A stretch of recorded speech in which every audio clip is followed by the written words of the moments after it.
All right, here we go. Salute to Knicks Nation on this Wednesday afternoon, a lunchtime grind time edition of Knicks Fan TV Live. CP the Fanchise in the building. On today's show, Mike Brown and the Knicks take a potential hit, a potential tough blow to their coaching staff hiring process here. We'll talk about that. And some of the names that will make up Mike Brown's staff. Plus, did Mark Jackson take a stab at that Knicks?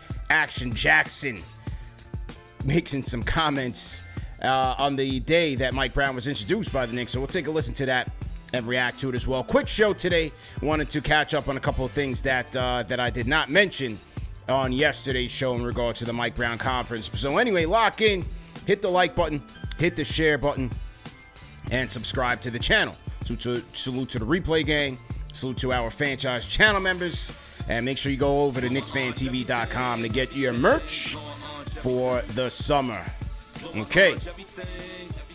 Let's get to it, man. Lunchtime grind. Hamp123. I see you in the chat. Salute to my Fanchise channel members. Talento, TM, Eric L. Beats, Gregory Weiner, Will Latimer. Salute. Salute to the family. Rich Jim, I see you in here. How we feeling, man? Let me show you how the, people always looking for the trophy. There it is. Knicks Twitter trophy and MVP. There it goes. Shining in the light. Looks beautiful back there. Okay, just wanted to, remind you guys, we still have it. the champs are still here. And, I hope everybody's enjoying their Wednesday hump day. You're halfway there. Halfway to the weekend. We're hoping to see everybody out in Las Vegas for our annual Knicks Fan Meetup this Saturday. The RSVPs are flying in. Let's see, who is this that just RSVP'd? Cameron Platt. Cameron's coming down from Derby, Connecticut. Shout out to Cameron. So we got a lot of people pulling up to us on the Knicks Fan TV, Knicks Film School, and Left Coast Knicks Meetup on Saturday night. It's going to be a good one out in Las Vegas. All right, let's get down to business, shall we? The Knicks coaching staff might have taken a little bit of a hit. Mike Brown was introduced yesterday, and there's been a lot of talk about what the staff will be, who will make up the coaching staff, because, this is going to be a big emphasis here. The coaching staff, who Mike Brown is bringing in, how do they work together, and especially how do they work together with the front office? We want collaboration, right? For a while now, the expectation was that the Knicks were going to pursue James Borrego, former head coach of the Charlotte Hornets, currently the associate head coach of the New Orleans Pelicans. However, according to our guy Ian Begley, Knicks insider for SNY, he says Pelicans assistant coach James Borrego, associate head coach James Borrego, a Knicks target for a lead spot on Mike Brown's staff, will be staying in New Orleans. Per league sources familiar with the matter, Knicks interviewed Borrego for the head coaching position and had interest in adding him to Brown's staff, but he is highly valued by the Pelicans and is currently under contract, so he won't be an option. All right, so James Borrego is off the table. What do we think about that? Because basically what it was said that, and Ian has mentioned this a number of times, was that the only reason why James Borrego was allowed to speak with the Knicks to begin with was because it was assumed that he was going to interview for the head coaching job. Maybe he was, or maybe they used that as an excuse for him to talk to the Knicks. But now that Mike Brown has been hired, it looks like the Pelicans are not allowing him to make a lateral move. And he's a guy who's known for his offensive schemes, his offensive skill sets, philosophy, and probably would have been here as and used as the offensive coordinator for this team. So very interesting. Ron B says not a big deal. Well, I'm not so sure, because I think the way that this team wants to go in terms of the coaching staff is almost like an offensive and defensive coordinator type of situation. Remember, when Mike Brown was with the Sacramento Kings and they posted the number one ranked offense, a lot of people give credit to Jordi Fernandez, the Nets head coach, who was the top assistant under Brown during that year with the Kings. You remember that's part of the reason Jordy Fernandez got the job with the Nets, because he had an impressive resume with the Kings. He had an impressive resume with Team Canada in the FIBA World Cup. And so he gets the head coaching job with the Nets. But you ask Kings fans, you ask people with more knowledge with the Kings, it was Jordy Fernandez who was the offensive coordinator with the Kings that allowed them to become the number one ranked offense in the NBA just a couple years ago. Once he left, they kind of came back to the pack a little bit. So I think the fact that the Knicks were so highly after James Borrego, I think it says a lot. So where do they go from here? What do you guys think in the chat? Is it a guy like a Terry Stotts? He's with Golden State. Does Mike Brown call Steve Kerr, say, hey, do me a favor, can we get Terry Stotts over here? Where do we go from here? Is an offensive coordinator really where the Knicks want to go here? So I think that's a little interesting. We also did hear that they're talking to Darvin Ham. Darvin Ham coached under Mike Brown with the Lakers, and Phil Handy, who also coached under Mike Brown. But those two guys are more so known as more player development focused rather than X's and O's. So they could still get here, but Phil Handy, again, great reputation around the league, well liked, but he's more known as a player development coach. And I think where the Knicks are trying to look for an X's and O's coach as their top assistant. I'm trying to turn these notifications down. Notifications going crazy right now. So that's interesting. Now, as far as who is on the staff that we know of, this was Ian Begley's commentary from yesterday's press conference. He did mention Borrego, but he mentioned a few people who are going to be carried over from Thibs' staff to the Mike Brown staff. Here we go. Accountable and his approach with that, and how it starts now with building relationships with the guys on this team and building a trust to the point where you can have honest conversations that you're going to need to have over the course of an NBA season. To me, that's such a huge part of coaching in this league. Can you say what you need to say when a player is not playing well? Can that player respond? Can he trust you? So Mike Brown starting to develop those relationships already. He said he's already talked to the whole roster. That's very impressive. Now he's going to need to fill out his coaching staff. So what is next specifically for him in that? Yeah, I'm expecting some holdovers from the Tom Thibodeau coaching staff. I would expect Maurice Cheeks. I would expect Mark Bryant, Rick Brunson, and Darren Erman to come over to Mike Brown's staff. And he is going to be after James Borrego. Borrego, an assistant in New Orleans. Okay, so that was from yesterday, and we know that Borrego's no longer an option. But you heard Ian say Darren Erman, Mark Bryant, the big man coach, and as well as Rick Brunson will be carried over from Thibs' staff. So what do you think about that? Question again is, who will be running the offense? Is there anyone that'll be tapped for running the defense? Call me up in the KFTV Discord and let me know what you think. So those are some options there. Just talking to JD here. Okay. Okay, boom, boom. All right, so those are some options there. Now, this was a question that I was asked about yesterday after the Brown press conference. And, Mo Cheeks. Mo Cheeks was also mentioned as a carryover. Fifth row Mo is back with us. That's cool. Fine. This was a question that was asked. Someone asked in the comment section after the Mike Brown press conference reaction show that we did yesterday. And it was a topic that I forgot to talk about on yesterday's show. And that was Rick Brunson, his role with the team, his role as coach. It's been a question that even before the Knicks hired Mike Brown, people asking, what happens to Rick? What happens to Rick? This, that, and the third. Now, according to an article here from our guy, Stephen Bondi, Knicks insider with the New York Post, it looks like Rick Brunson will be if you want to say demoted, quote unquote demoted, from the associate head coach role to more of an assistant. Okay? We know that when he was with the associate coach on the Thibs, he was responsible for some in-game strategy, rotations, so on and so forth. And I also believe player development. So, but I do think that this topic is much ado about nothing. To be honest with you guys, that's just my opinion.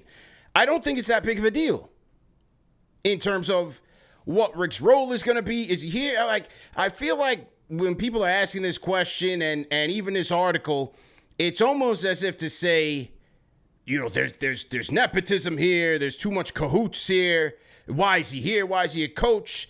And I just think it's an overreaction, to be honest with you. Number one, he played in the NBA, played for the team. He's been an assistant. He's been a coach at every level. He's been an assistant coach on the Thibs before he even got here, before Jalen even got here. Remember, when he got here with Thibs, he wasn't even the associate head coach in the beginning. He was an assistant. Johnny Bryant, out of nowhere, was the associate head coach. Now, was that a play for Spider? I don't know. You put your tinfoil kufi on and you think about that. So, the idea that, like, you know, he's just here for, why is he here? Why is he here? Look, to me, in a coaching role, as a player development role, you got a million coaches on the staff. I don't see the big deal in having him there. He's part of the family with Leon, Wes, and oh, by the way, he's the father of the captain of the team. This is not like somebody's random dad that they're just putting on the staff to do somebody a favor. So I just think that, you know, we're trying to generate some sort of conflict here that, in my opinion, is just not there. Now, you had the article that came out from, I think it was Hoops Wire or something like that, that said, you know, some players complained that he was a distraction or he had too much power, whatever the case may be. I don't know. I can't confirm whether or not that's true. Look, you're not going to be well liked by everybody. You can't be all things to all people. Maybe there was a player that he rubbed the wrong way. Pause. Maybe. Who knows? Everybody's not going to like you. But I just think in the grand scheme of things, when it comes to the team, where the team is going, I just don't think it's that big of a deal. He should be moved back to an assistant coach if they believe that they want an offensive coordinator, someone who is more concentrated on the X's and O's side of the ball, where that's probably not his area. That's not his forte. Yeah, move him down the bench.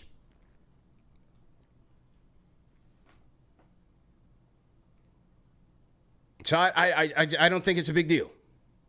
What do you guys think? My experiences with him, you know, infrequent interactions. We talk for a little bit here and there whenever we see each other. I don't get the whole, you know, he's a distraction or this is a negative thing.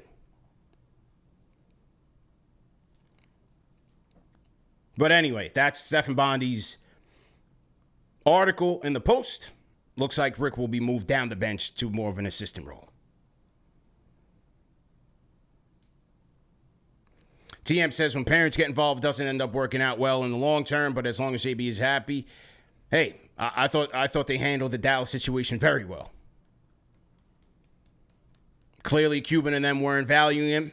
Get him up out of there, bring him to New York. He's a star of the team. He runs the city. I do the same thing.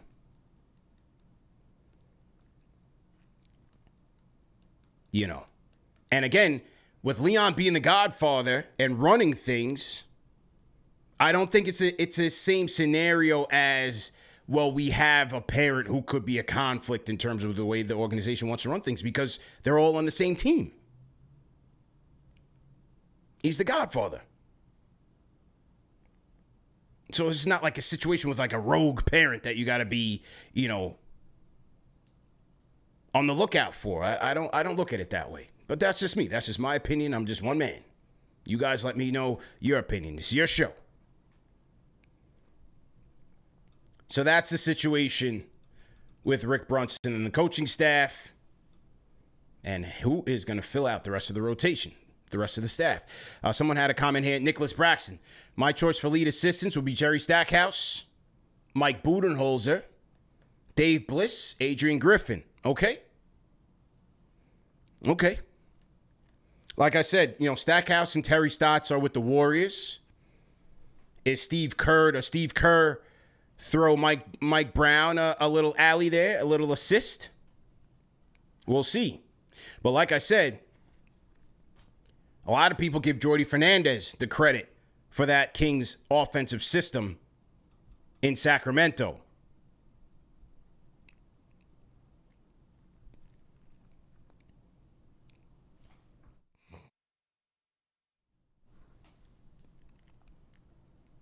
So does Mike Brown need an offensive assistant here?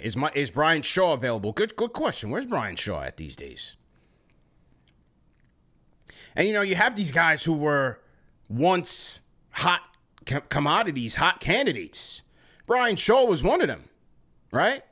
Brian Shaw, Jerry Stackhouse, now Sam Cassell can't even get an interview nowhere. He was a hot candidate. This is a funny business, boy.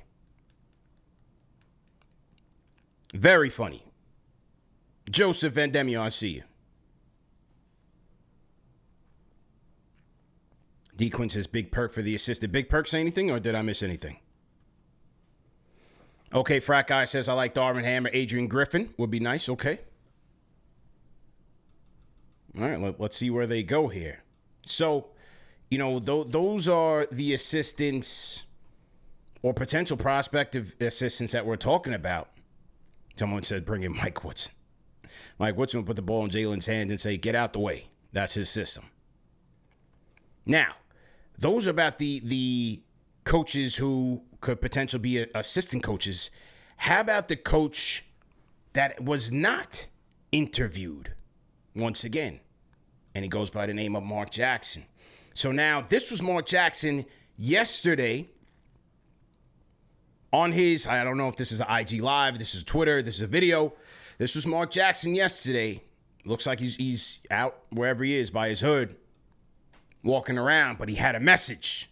Let's listen to the message and let's talk about it. Here we go. To whom it may concern, blessings. You're more than qualified. Your resume says you're more than qualified. Your body of work says you're more than qualified. So it's easy to get depressed. It's easy to get discouraged. It's easy to get down. It's easy to have doubt and start questioning. I don't know who I'm talking to. You done prayed about it, asked about it, and it didn't happen. Well, it didn't happen for a reason. The worst place to be in this world is outside the will of God. Don't miss your shout. What's yours is yours. Stay ready so you don't have to get ready. That's enough to run on. I gotta go. Blessings. All right. So that was Mark. Was that a shot at the Knicks? Was that a shot to say, hey, I was available, you guys didn't talk to me? Is it a shot at, the frustrations at the NBA for not giving him a shot again since the Golden State stint? He did interview, I believe, for the Cleveland job. And maybe, was he a candidate for the Knicks job prior to Thibs? I don't know if they actually met with him. They might have. They might have for the job. I think they did.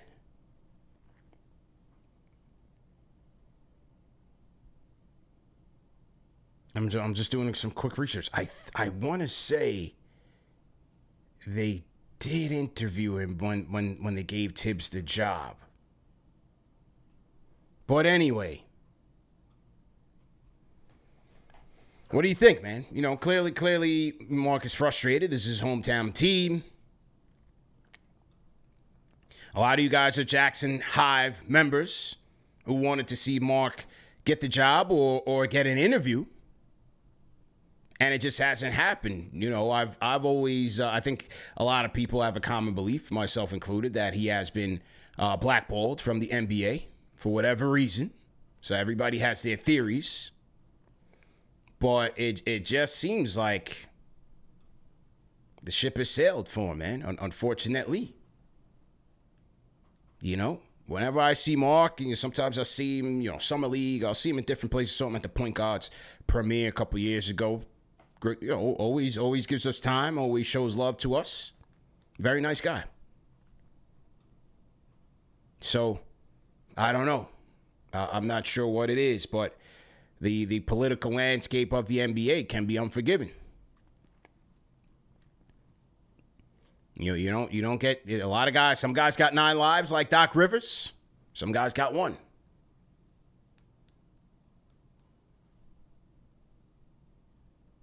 So yeah, you did have guys vouch for him. Rick Pitino vouched for him. Pitino said he wanted to see Mark get the job or get the interview, but he didn't get it. Let me ask Grok. Did Mark Jackson?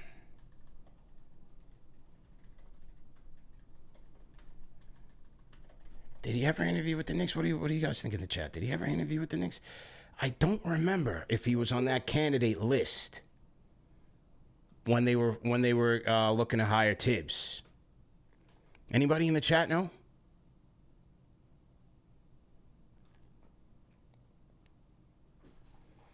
Yeah, he's never in the Legends Lounge. Hot Dorito, never in the Legends Lounge. He was in the Pacers. He was with the Pacers this year.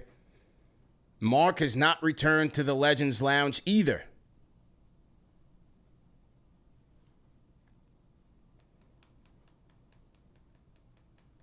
Okay, Dwayne Vogel says he didn't. I don't. Okay. Yeah, TM says before they hired Fizdale, I think they did.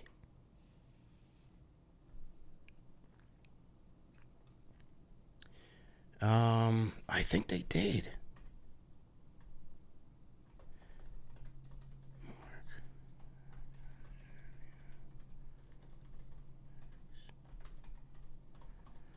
Let's see.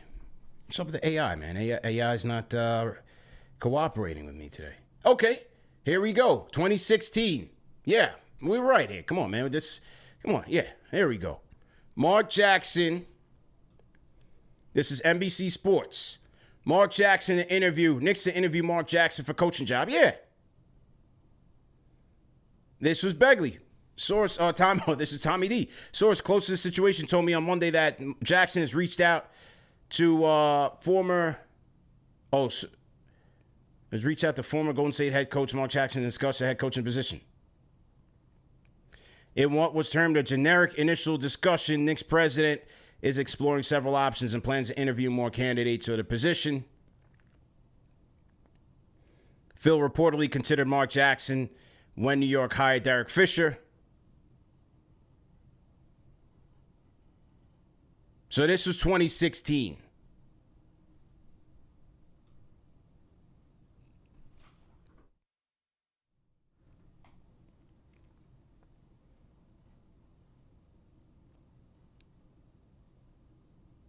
Yeah, Shane Mack. I remember his name mentioned. Yeah, likewise. I think his name was mentioned. Church Saint says he never got an interview. Ty Clemens says, I don't recall that. I thought his name was just thrown in a hat. Maybe he was just thrown in a hat.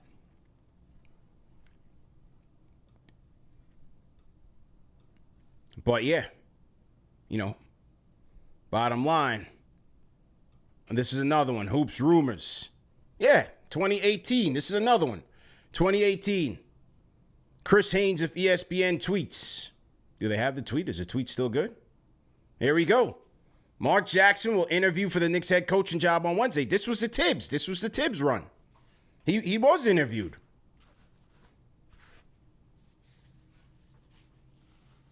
And I also believe he interviewed for the Cleveland job once upon a time. I think maybe the second LeBron tour. I don't remember off the top of my head.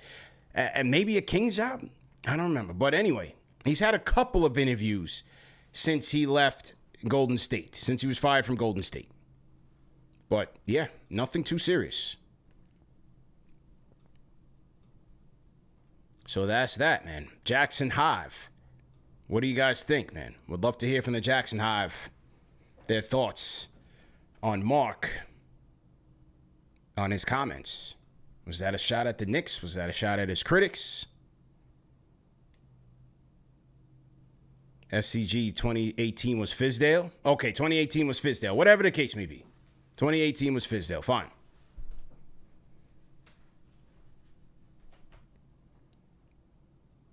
PP McGee says, my AI off Google literally said it's not clear. All right, well, that it's neither here nor there, in terms of accuracy. We just want to have a general understanding. Was he being considered or not? Call me up in the KFTV Discord. Let me know your thoughts.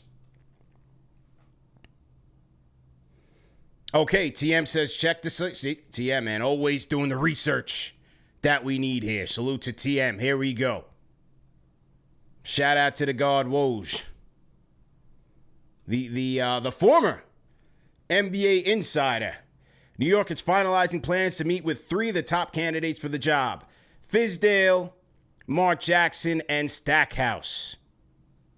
So there you go. He was a finalist. And they went with Fizdale. Take that for data. Oh boy. Never got a job again. So, that's just it, man. That's just it. Salute to everybody in the chat. Once again, hit the like button, hit the share button, subscribe to the channel. Just giving you guys a quick update on where things stand with Mike Brown and his coaching staff. And if anything shakes, we'll let you guys know. We're also tracking the Knicks' final vet minimum contract. Who will they use that money on? Need a point guard, need a backup point guard, need some ball handling in here. Also, like I said, anybody headed to Vegas, Saturday, 8 p.m., this Saturday at the Virgin Hotel, 24 Oxford is the venue, inside the Virgin. Come hang out with us, man. The KFTV Knicks Film School Left Coast Knicks Meetup, the annual meetup, is happening this Saturday, July 12th, in Las Vegas at the Virgin Hotel. 24 Oxford is the name. Make sure you guys RSVP. Go to KnicksFanTV.com to RSVP. Okay? All right, man. You guys, whoever's on the grind, if you guys are on the lunchtime grind, salute to you guys. Appreciate you guys for tapping in. James Baker in the chat. I see you, James.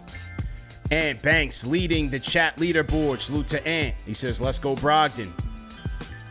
Yeah, let's go Brogdon. Salute, man.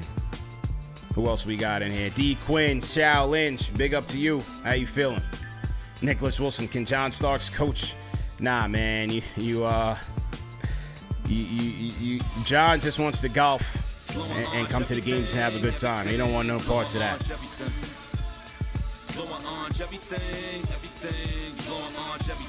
Terrence B, salute. Dwayne Vogel, salute. All right, man.